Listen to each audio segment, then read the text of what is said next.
Hey everyone, recently CDSL has reported that they have opened 1 crore Demat account in Q4 of FY24 itself and 3.26 crore Demat account in FY24. This is unprecedented. Clearly the equity investment culture is picking up big time in India with a lot of new investors trying their luck in the stock market. Especially post-COVID, there's a huge surge in interest for the stock market. And there's one biggest reason.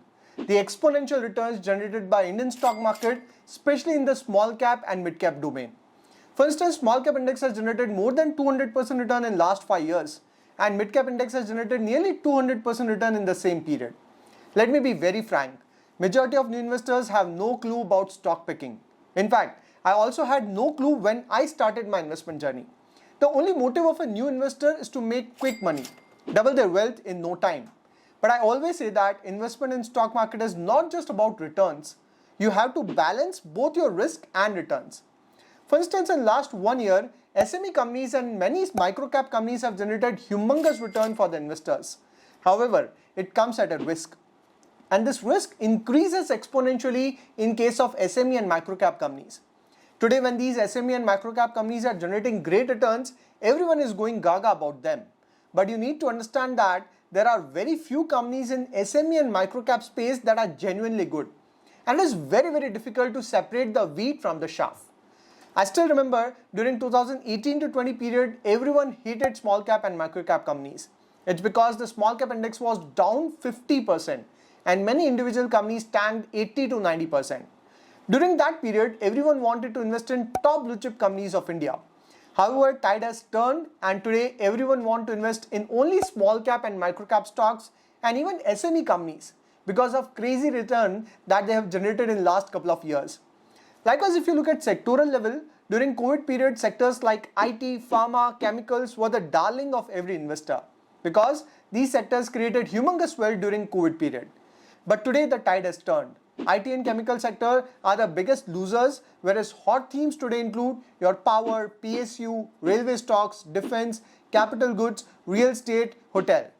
Many people invested in IT and chemical companies during their peak are still sitting on loss. Likewise, I'm sure sooner or later tide would again turn and many retail investors would get stuck in today's hot themes because market dynamics keep on changing frequently and what is hot today would doom and there will be new sectors that would become hot. In this process, some people would certainly make money, but history suggests that majority of retail investors would end up getting trapped at higher levels as they have no clue on fundamentals and valuation. They just look at past return that looks great and invest their money with the hope that they would get similar return in the future. This is a big mistake. Honestly speaking, stock investment is not that simple. It requires a good few years of knowledge and experience before you really start investing with conviction.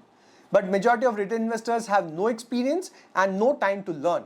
They want to make money now, which is very risky. By the way, this is not the first time when the market has seen such crazy interest. It happened during early 90s, early 2000, during 2005 to 8 boom, and of course, post-COVID. Every bull run attracts a new set of investors that unfortunately end up investing in hot companies of that period and majority of them end up losing money rather than making it. The only reason is lack of knowledge to identify fundamentally strong companies and inability to assess the valuation. Please note that I'm not trying to scare you. I'm trying to share the true picture of the stock market. Does it mean that you should not invest in stock market? No. In fact, I always say that India is bound to become the third largest economy in the world with GDP crossing $5 trillion and eventually $10 trillion. And in this journey, stock market will create huge wealth for its investor. However, if you want to benefit from this wealth creation opportunity, you need to build a portfolio that balances your risk and reward.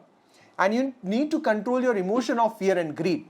So in today's video, I'm going to share my own investment strategy on how I build a balanced portfolio as a long-term fundamental investor. So personally, I also take advantage of hot themes, but I don't blindly invest all my money in hot themes. I'm sure you'll find this strategy useful. But again, this is only useful for long-term investors, not for traders. So basically, I've divided my portfolio into two buckets: core portfolio and satellite portfolio. Core portfolio includes stocks where I invest for more than 3 years.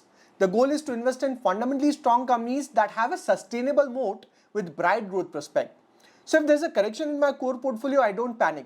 In fact, I utilize the opportunity to accumulate the stocks.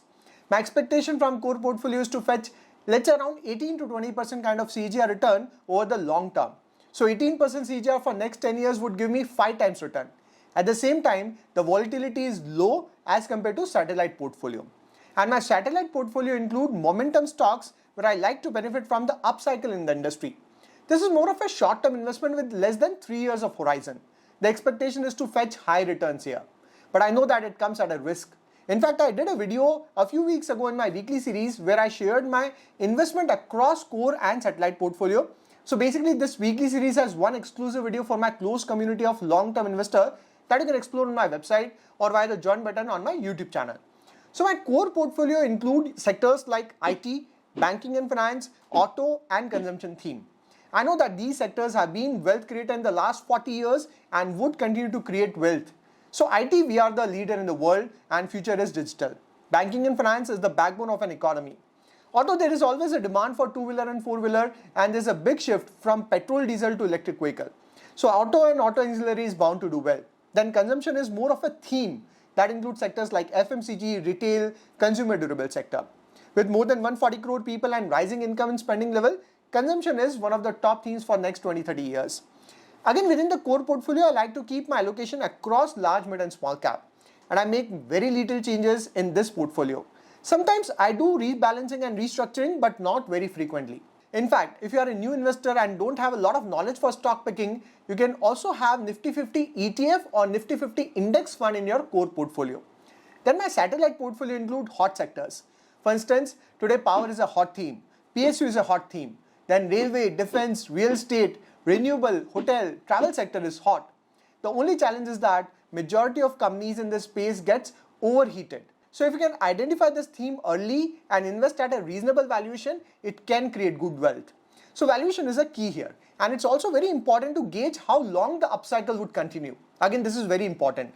Ideally, you want to ride the wave for at least 1 to 2 years rather than ending up investing when the sector has already peaked out.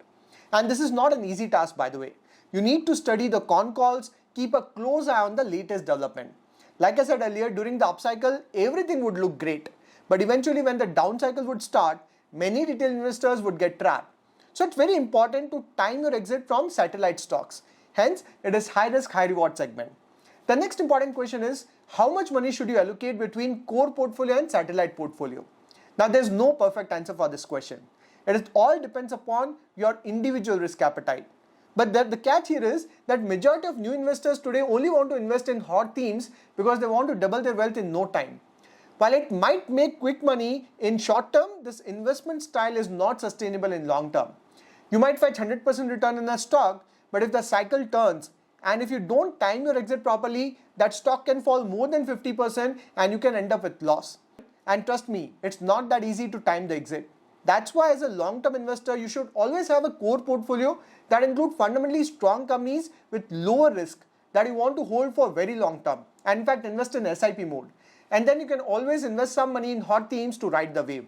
But like I said before, you need to spend a lot of time and energy to keep a close eye on the market cycle and valuation. Personally, I like to have around 75% allocation in my core portfolio and around 25% in satellite portfolio. I know that it is more tempting to have higher allocation in satellite portfolio where the stocks are growing exponentially, but it comes at a high risk of sharp correction when the cycle turns. And it's not that easy to time your exit. So it's not just about returns, but also about managing your risk. Always remember that. So this was about the strategy to build a stock portfolio across core and satellite portfolio. Please note that if you want to create wealth from stock market on a sustainable basis, then you have to learn how to do the fundamental analysis of a company and how to look at the valuation. Otherwise, every bull run attracts new investors, out of which many lose their money when the cycle turns. In fact, I've done a video on my 5-step framework on how to identify fundamentally strong companies. And also did a video on top themes to build SIP grade portfolio from scratch. So you need to understand that stock market is cyclical in nature and there will be ups and downs. Stock market will always test your patience, but if you invest with conviction with proper research, market will reward your conviction. One of the great examples from my own portfolio is Newgen Software.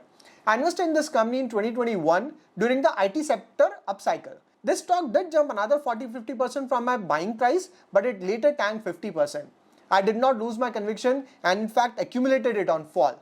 Eventually my conviction got rewarded, and today it is giving me more than 6 times returns. So make sure that you learn how to identify fundamentally strong companies and invest at fair valuation, and build a balanced portfolio for long-term wealth creation. And one last advice, while building your portfolio, always look at the bigger picture. Don't get stuck with short-term noise like your election and all of that. India's growth story is 100% intact. So this is it for this video. If you find it useful, do share it within your circle. I would see you in the next video. Till then, take care.